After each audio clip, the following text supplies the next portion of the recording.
Live life on purpose. Happen to life instead of life happening to you. It's about to get wild.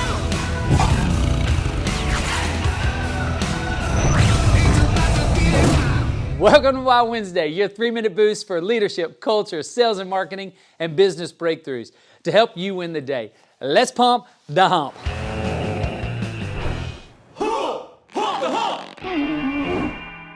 As 𝗃𝗏𝗀 says, to win in the marketplace, you first have to win in the workplace. And I believe that with all my heart. You see, culture is really the shadow of a leader. That's some heat. Write that down.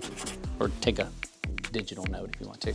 Now, a few years back, you heard people mention something called the Great Resignation. You hear people say, oh, people don't want to work anymore. And to some degree, there was some of that going on. But honestly, in 2025, we're in the period I like to call the Great Alignment. You see, great talent, the kind of talent that you want, the kind of talent that you want to keep, they are looking for, I am looking for a place where I have a purpose, where I can make an impact, where I can be seen. And it's our job as leaders to set that culture and lead with it. If you're gonna win in the marketplace, you better have purpose on display. You better communicate it and be transparent about it. Now, most leaders know that. In fact, a recent study said 90% of leaders, they know culture is pivotal, that we need to be leading with culture. But only about 25% actually have a plan. Now, Simon Sinek says, when people are financially invested, they want to return. But when they're emotionally invested, they want to contribute. And that's what your brand, your culture needs. See, culture isn't just a buzzword. It's actually the foundation for lasting success. And it's definitely the foundation for which, if you lead, you will be different than so many other companies.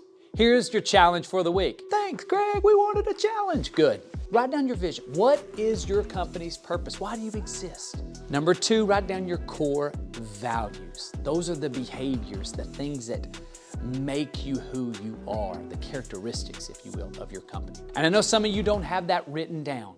So you're not communicating and you're not leading with it. And over the next few weeks, I'm going to give you some practical, actionable ways that you can define and establish your core values and vision. So write those down if you've got them. If you don't, look at a blank sheet of paper and I'll see you next week. Let's grow. Ooh, yeah. Kool-Aid. Flavor of the week. A journey of 1,000 miles begins with a single step. What we've looked at over these past few weeks is we've got a vision and we distilled it all the way down to what we'll do on a daily basis. If we stick to this course, we will eventually reach our vision. I want you to look at this like a short trip versus a long trip, right? You're just gonna run to town. You might have to make a few course corrections, but it's probably a fairly straight course. But if you're gonna drive across the country, it's not going to be straight. There's gonna be many twists and turns and backups and start again and the dreaded rerouting of our GPS. You get my point. I've come up with this little process that, I don't know if it's a good name or not, but I call it the 180-degree process, okay? And how we do this is we stand where we're at, we turn around and look at the past, and then we turn 180 degrees back again. And what is directly in front of us? Is our goal in front of us? If it is, keep going. If it's not, make a slight course correction and then go again. But the point in all of this is to not beat yourself up, to not get upset, to not get discouraged. It's correct and go again. Just like a really, really long trip across the country. Rerouting. That's just all we did right there. We rerouted and now we're back on course. Let's walk through that process once again. Start with your vision, your overarching vision for your life, and dig as deep as you can to find it, right? That's that toddler, why?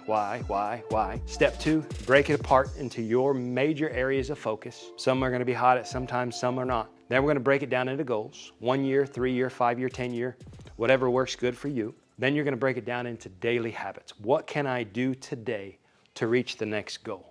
And once you reach it, do it again. Continue to use the 180-degree process as much as needed. And that's it. That's the course to achieving your goals. So I'm going to leave you with this quote. This is my personal motto. Use it if you will. Live life on purpose. Happen to life instead of life happening to you.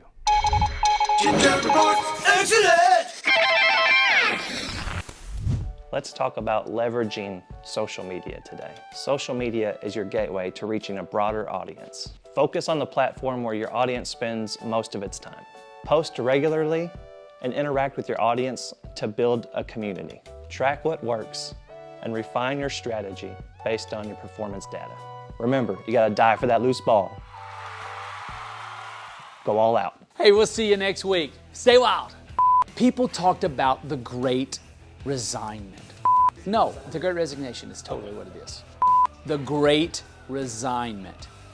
Did I say it, the resignment, the entire time? The Great Resignment. The Great Resignment. No, it's not. Resignation. I'm resigned to saying it poorly. Post regularly. Oh, that's a hard word. Regularly. Regularly. Post regular. Oh, that's a hard word to say. Nothing regular about Mr. Rob. I'm gonna stop it for a second. I thought I had it. Let me tell you about 2 minutes about my philosophy on that. Good. I've been straight dripping for 17 weeks. Do not post any of this because we will really get canceled.